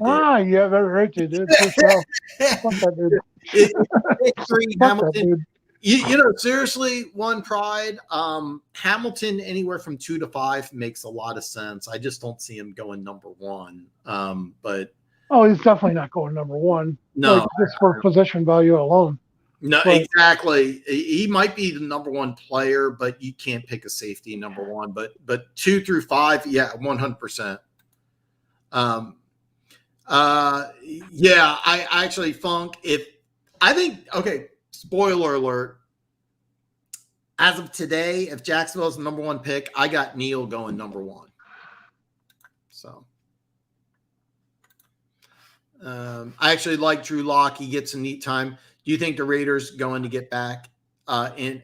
Not this year. It will be the Raiders are going to be a very interesting team. And if you're a coach and you want a job, the one thing about the Raiders is they are actually playoff ready. I think the right coach comes into Vegas, they could be in the playoffs because they're going to get draft pick, but the GM's wide open. There's a lot of there are some question marks. They're definitely not as good as Kansas City, but could somebody take over the Raiders and take them to 10-7 next year? Absolutely. Who do you think would be a good candidate for the Raiders to take them in the playoffs? Seriously, I hate to say it, but Eric Bieniemy would be, I think, a great coach for the Raiders. And the reason why is that you have a guy who's worked under Andy Reid. You got a guy, I think him and Derek Carr would just get along great. And playing the AFC West as much as he is, he's very familiar with it. Yeah. Get a couple of extra games in there. Yeah, I actually think any offensive coach, if you're an offensive coach, Byron Leftwich is a name that's popped in this chat a couple times. I would love to see that. If I was a Raiders fan, I would want an offensive-minded coach because you got Derek Carr. People were saying he's an MVP candidate. You have a good running back. You have Darren Waller is talented as any tight end in football. Brian Edwards, a young wide receiver, has got star potential. I don't know if Deshaun Jackson's going to stay in Vegas or not. If he does, that's a big boost. Defensively, you're playing a lot better. And it'll be interesting. I'm actually kind of excited to see what the Raiders do. Keep in mind, I'm talking as a football fan, not as a Chiefs fan. So, but at that point, you might need to get someone to move up a little to gain a second, a future third, and move on from there. As Hamilton is gone, Leo and Lloyd become. We're going to do a lot of talk about the draft, Fong. I kind of want to see what the positions, but here's the thing: if Detroit or Houston has the number one pick, I think Hutchinson's almost a lock. If Jacksonville's the number one pick, I think then it's wide open, but I'm leaning towards the Neal, the Alabama left tackle. Denver Gator, man, you got an opinion, brother? On the number one? Yeah. Yeah, if it's Jacksonville, they got to go O-line. And that dude at Alabama is just a fucking pancake machine. Like, dude, yeah. Anytime that you can put your name on left tackle at Alabama, you know that you're an all-star. Like, that is like the cream of the crop position in college football, is to be considered a left tackle for Alabama. So, yeah, Jacksonville, yeah, they definitely need to protect Lawrence or Tannehill, as you would say. I said I called Trevor Lawrence Tannehill at least 100 times. I have no idea why I could not get that right. No idea why I couldn't get that right. I don't know if left tackle could be considered a number one position nowadays. So, like, I mean, I think it can be. The one thing I will say is he's not a prospect like Orlando Pace or Jonathan Ogden or Tony Baselli was. He's not that type of an elite left tackle, but he's the best Alabama tackle to come out maybe since Andre Smith, and Andre Smith went 6. And his story, I don't want to go on a rant because I'm going to behind on comments. I want to get caught up on the comments here before I do the last couple. That's what I'm saying. Like, nowadays, is a left tackle even considered a number one overall prospect? I'm going to steal a line from Dick Vermeil. He says, you never pick an offensive lineman with a top 5 pick unless you're convinced he's a Hall of Fame caliber player. And they did draft Orlando Pace number 1 overall. He's not an Orlando Pace type of prospect, right. But when you have a quarterback like Lawrence and you have a whole left tackle and you got a guy who's going to be a day one starter, I kind of think that works together, and he's an NFL player. Now, that said, Outland Award winner left tackle Leatherwood went to the Raiders. They put him on the right side. He struggled at the right side. They moved him inside the guard, and he struggled at guard. So that's kind of a big. Well, if you're Jacksonville and that's one of your number one issues, do you go to free agency and try to get a top tier or above average tackle before you take one in the draft, number 1 overall? That's going to be a big question. And if Jacksonville picks number 1, that's going to be very interesting to see what they do. Do they address left tackle in the draft, or do they address left tackle in free agency? Is there a team out there that wants Thibodeau or Hutchinson bad enough to trade up where Jacksonville can trade out? I don't see that going number one, and the Yeah. reason why is because your consolation prize is either Hutchinson or Thibodeau. Right. But at number two, I can see teams trading up to 2. I don't see anybody trading up to 1. Right. So Slasher, I'm big on Denver's defense. I really believe they would be an over 500 team. I don't know why they start Bridgewater over Locke. Definitely a few games where you could blame. Yeah, I 100% agree with you, Slasher. The only reason I didn't see them over 500, they were actually my number 2 team preseason. I thought they would finish second in the West. I thought them and the Raiders would be in competition for the wild card. I thought the Chargers would fall apart. The Chargers proved me wrong. I don't understand why they didn't give Locke a chance, because you know what you have in Bridgewater. You have a player with much more upside than Locke. He's going to be gone after this year, and Locke's going to get a great opportunity this week to literally make millions and millions of dollars, because if he plays well, he could be in line for a starting position in 2022 with another team. Didn't even try to tackle Slay on his pick 6. Yeah, okay. Yeah, he caught a lot of shit for that, by the way. Here's the deal. Quarterbacks are often taught to don't even make a play. Like if you've ever seen Hard Knocks, I'll never forget this. Ryan Tannehill's rookie season, he chased after a player and they got it on TV. They said, "Hey man, good effort on tackle. Don't ever do that again." And they're taught to don't get hurt. You're the quarterback. You don't do that. I don't know if Locke's quarterbacks, I don't know if somebody told Locke, hey, listen, on a pick 6 or an interception, you stay away. He may have been coached that. So a lot. I know for a fact, Chiefs coaching staff have told Patrick Mahomes, if there's an interception, you just go away. Just do not attempt to make the tackle. So, who's ahead of us? Funk. All right, Funk, y'all don't want Pickett with the no. You know what? Mike's not here, but Mike has mentioned many times that he thinks that they should take a quarterback with their first available pick. And that's going to be something that's very interesting. I think if they pick around 5 or 6, you may want to consider a quarterback. One probably says no. I believe Hamilton will be there around 4 or 5, maybe. Jacksonville could end up ahead of us. They could definitely take Neal to protect the quarterback that you're tied to for a few years. They could go ahead and just take the defender. That it'll be interesting with Jacksonville. Your question marks. I think with Houston and Detroit, I think you go with Hutchinson. They could get Howell or Ritter in the 20s, even though I don't like any quarterback from this draft. It's not Pickett or Coral. That's kind of interesting. If you're a Philly fan, you probably have more information on Pickett. I haven't seen Pickett play all year. And even then you're iffy on them. I don't want to take a QB till day 3. That's going to be an interesting conversation with Lions fans. And think about this: if Jack's picked Leal, then Houston takes Hutch, and the Jets take Diggs, and we take. Yeah, I could 100% see that. No, I know you're not. Yeah, Slasher. Quentin Nelson was definitely taking like. I think 6. He was thinking of somebody else. I think Leal's a typo. I think he means Neal. I think it's typo. I'll bet your whole bank account. Denver plays the Raiders. Hamilton, Leal, and Denver plays the Raiders.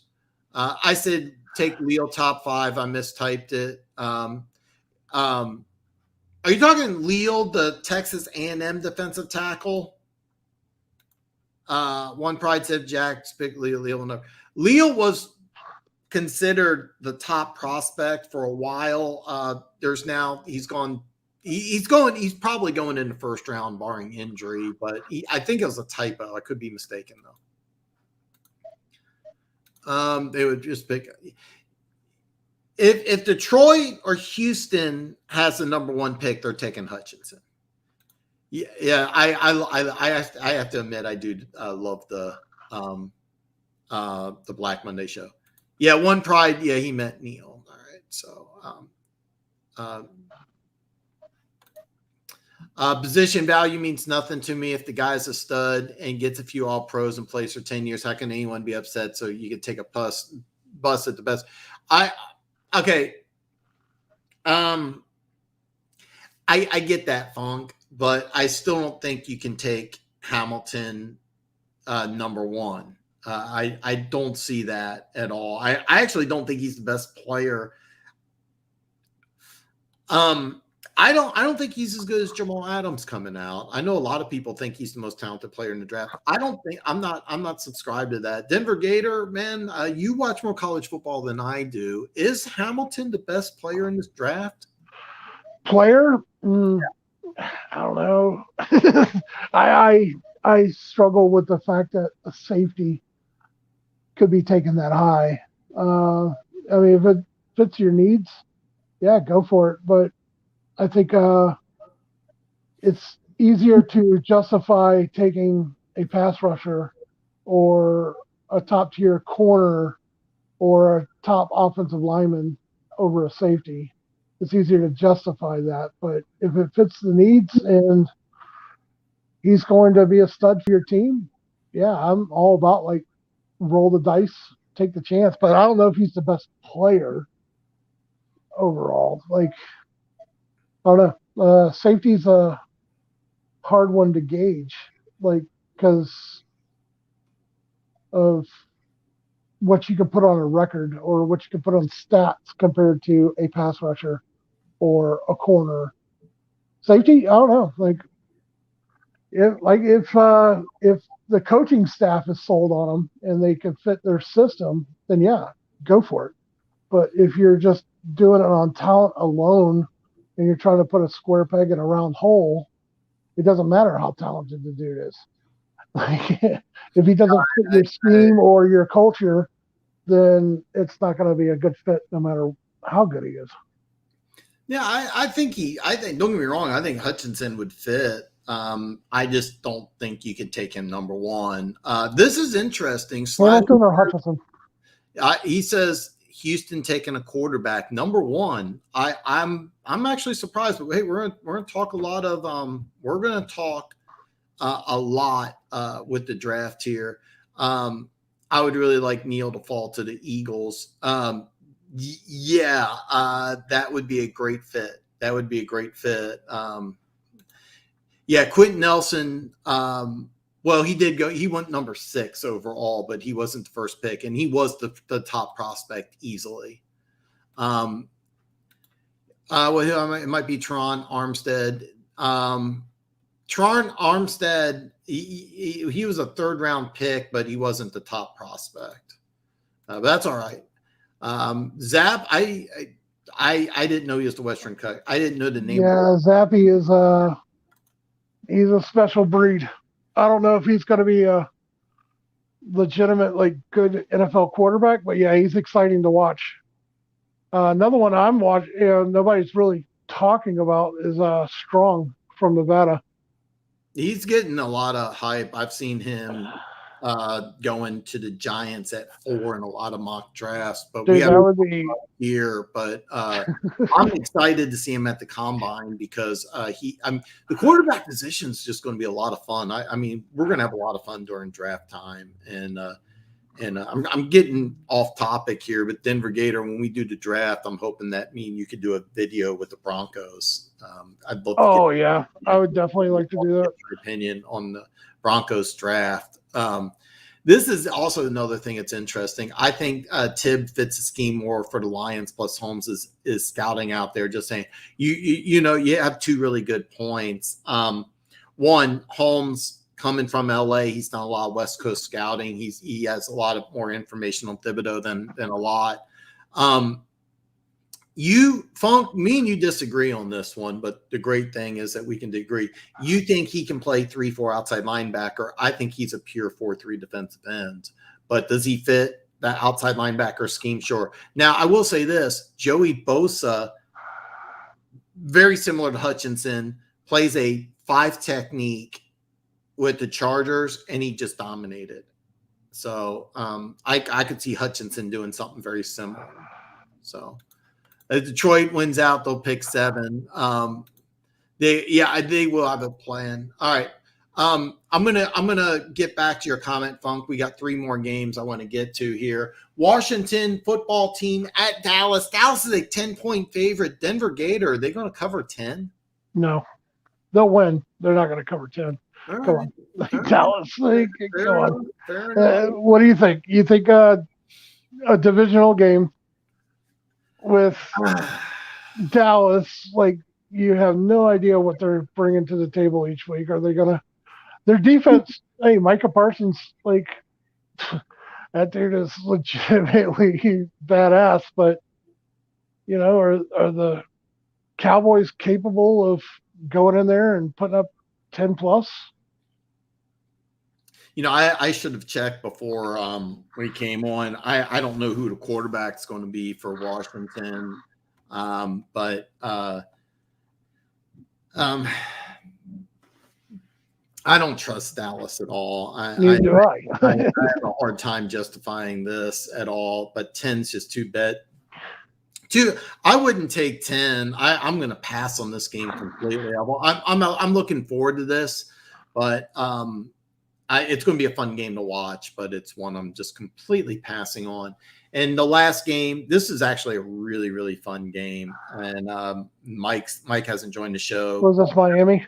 Yeah. Miami at the Saints. Miami's a 2.5-point favorite. Denver Gator, I'd love to hear your opinion on that. I think Miami's on fire right now. And everybody talking Tua off like he's not doing anything. He's really just ignored the noise and stepped it up and became the quarterback that they drafted. Well, they've won 7 in a row, really right? Good. Yeah, he's played fantastic. That defense is really locking down what they were at the end of last season. They're really over-under is 37.5. I can see that. I could actually see that being a good under for these two teams. Well, I mean, the Saints that's ridiculous. They're a 2.5-point dog at home. 37.5, and you still might want to go the under on that one. I do agree with that. I mean, Brady couldn't put up any points against them. Yeah, I don't think the Miami Dolphins are as good as the Bucs on offense, but I don't think the Saints are going to shut them down like they did the Bucs. I think the Bucs' kryptonite is the Saints defense. That's been that way for a couple of years now, but I think Miami actually pulls this one off. I think Taysom Hill is on the COVID list. I think who are they starting? The Saints starting quarterback. I think the Saints quarterback situation is still up in the air. I think Trevor Simeon's on the list. I think Taysom Hill's on the list. The starter. I'm going to have to do some checking because if that's the case, I may take Miami because 2.5 is a small number. But I have to admit this. I wasn't aware of the COVID situation, so that's something I'm going to take a look at because if it's an unknown quarterback, I might just take Miami because 2.5. And Miami's been on fire lately. Music City guy says, I think Kyle Allen will be the Washington QB. I think he is too. And I don't hate Kyle Allen, but I mean, that is a question mark. I still, even with Kyle Allen, 10's a lot. Funk says the question isn't. Oh, Ian Book. That's right. Yeah, Music City. Oh, yeah. Ian Book is starting from the Notre Dame. Is that official that he's a starter? I should know this. I believe so. I believe Ian Book is actually starting for the Saints. On Miami because I was not impressed with what I've seen from him at Notre Dame. So I thought they signed him, but I didn't know he's a starter. If he's starting, then that's you definitely want. Actually, if he's starting, I'm surprised there's a line. So I'm gonna double check on that. Not discounting your opinion, but I'm gonna double check. Funk says the question isn't about the justification of the quick. The question is he the BPA? I think he might be due to premier center fielder and Justify Walker has been better at strong safety, and there is no other safety on the Lions roster. Okay. If he's the best player available, do you still take him at 1? That's the question. And that's the interesting $1 million question. I don't think he's the best player available. I actually think that he's below Hutchinson and Thibodeau and maybe Neal. I don't think he's the prospect Jamal Adams was when he was coming out of college. I don't think he's that good of a player. And it sucks that I have to say that because he's one of my favorite players coming in the draft. I think he's a top 5, definitely a top 10 player. I don't think he's number 1. I don't see that in him, but I understand that there's you and I know One Pride 40 really loves him. I don't think he's worthy of the number 1 pick in the draft. I don't think he's that type of prospect. Is he the best safety in the draft? Yeah. Is he the best player available? I don't see it. Well, it all boils down to, like, if they're picking it, if the Lions are picking at 3 or 4, then they could take him and be perfectly fine with it. I mean, 2 through 5 makes sense. Not number 1. Yeah, well, they don't have to worry about taking number 1 overall this year, right? Well, we don't know that. That's still up in the air. If the Jags beat the Jets and Detroit loses, then Detroit's back in the number 1. There's still a fight. Oh, that's right. Yeah, I guess so, yeah. And I'm telling you this right now. If a quarterback's not the number 1 pick in the draft, you don't want a quarterback. You don't want a quarterback. And our defensive ends would make other teams. You're right. They can move on from defensive end. That's why if Detroit has the number 1 pick in the draft, they're taking Hutchinson. That's almost a lock. We don't want to use our defensive ends in our scheme, but outside Harris has been playing well. The question is, can he play on another? Moby was high. Saints have no other QBs to play. I forgot who the emergency QB is this line. I agree with you, Music City, because I actually wasn't – I thought it was still up in the air. But if Ian Book is slated to be the starting quarterback, then the Saints – just as the line should be off the books completely. The Saints shouldn't be 2.5. I'm going to double check this after the show's over. I might just put money on Miami right now. That's a no-brainer, the complete no-brainer.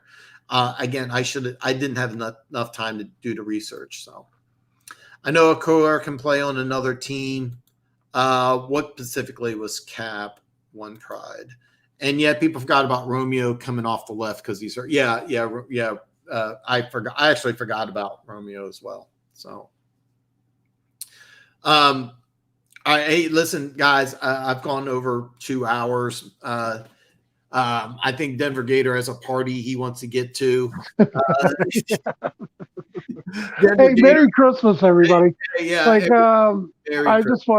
want to take a couple of seconds to say, I've been following Dan's show for about 2 seasons now, and I consider you guys kind of like my chat family, I guess, like my virtual family. I love coming to the show every Wednesday and Friday, or definitely on Fridays now, and seeing all the guys that have been in here: One Pride, Funk, Music City, Alex, Mike, all the guys. You guys make it special, and I just want to say Merry Christmas to everybody. It's definitely humbling and my pleasure to be part of such a cool chat group, and you guys are awesome. And I don't just show up for Dan. Like, I don't want him to get a big head and think that it's all about him. But no, you guys make the show something special that I really look forward to every week. Interacting with you guys, hearing about your teams and all that. So Merry Christmas to everybody. And I didn't want to get all sappy and emotional, but that's how I feel about you guys. Like, seriously, I really enjoy the community and how we can all bicker back and forth and, tell each other that they're wrong, and then, eat some humble pie and come back next week. I agree completely. I can't tell you how much I love coming on here and just seeing you guys. It seriously, it just means the world to me. I have so much fun though. I get giddy looking forward to Friday and getting on here. So I can't thank you guys enough. Just don't forget to give me a thumbs up. Yeah. Music City. I agree with that. I'm like the brother he's known forever, but he just met. Denver Gator is awesome, man. Denver Gator is awesome. He asked not to be on the camera, but he promised me he's wearing nothing but an orange barrel. One Pride 40 Hamilton has Sean Taylor, Brian Dawkins range. Okay. I'm gonna say I think because he died too soon, people I think overhyped Sean Taylor, but Sean Taylor was a Pro Bowl safety, looked like he was going to be a Hall of Famer. I will say I thought Sean Taylor deserved the Heisman Trophy. I watched him play at Miami. I thought he was the best player in the country. Sean Taylor was en route to a Hall of Fame career, but I think because he died soon, people said I hear some chat rooms, he would have been the greatest of all time. It's like, slow down. Let's slow down. But he was en route to being a Hall of Fame player. I don't think Hamilton's in the Sean Taylor range. I don't think he's in the Jamal Adams range. Brian Dawkins, yes. Is he a number one safety in the draft? Yes. Is he a top 10 prospect? Definitely. Top 5? Probably. I don't think he's number one. I really don't think he's number one. But if he is the best player available, should he go number one? Yes, maybe. But I don't think he drafted safety number one unless he's head and shoulders above everybody, and I don't think he is. I think he's on a lower tier than everybody else. So, yeah, Denver Gator is awesome, man. All I want for Christmas is a booty. I appreciate that. One Pride 40, I would say, didn't you say you wanted J-Lo your way? I would send her to you. Oh, I definitely think that you could take care of her better than Ben Affleck. I shouldn't have gone there, but anyway. Hey, all right, guys, look, I'm going to wrap up. Guys, thank you so much for joining me in Denver Gator. Thanks, Denver Gator. Hey, it was an awesome experience, man. I love the show. Love you guys. It's awesome. Like, I really enjoyed myself. This is probably the most fun I've had in months with my clothes on, I should say. Yeah. You know, Funk, off the top of my head, I don't remember where Brian Dawkins went in the draft. For some reason or another, I think Dawkins, if I remember, I think Dawkins went like in the 20s. I don't remember Dawkins coming out of college. I know he went to Ohio State, at least I'm pretty sure. I don't remember him as a prospect. One of the greatest safeties of all time, one of the most underrated safeties of all time. But as a prospect coming out, I'll be honest, I don't remember. But I was just talking as a prospect coming out of college, and I think Dawkins was in the 20s. I don't know if I would have him as a number one, but man, he was such a good player. Loved watching Dawkins as a player. All right, good night, everybody. All right, good night, everybody. Merry Christmas, you guys. Merry Christmas. I'll be back next year next week for New Year's Eve. Everybody come back. Have a great Christmas. I'll see you next week. Awesome.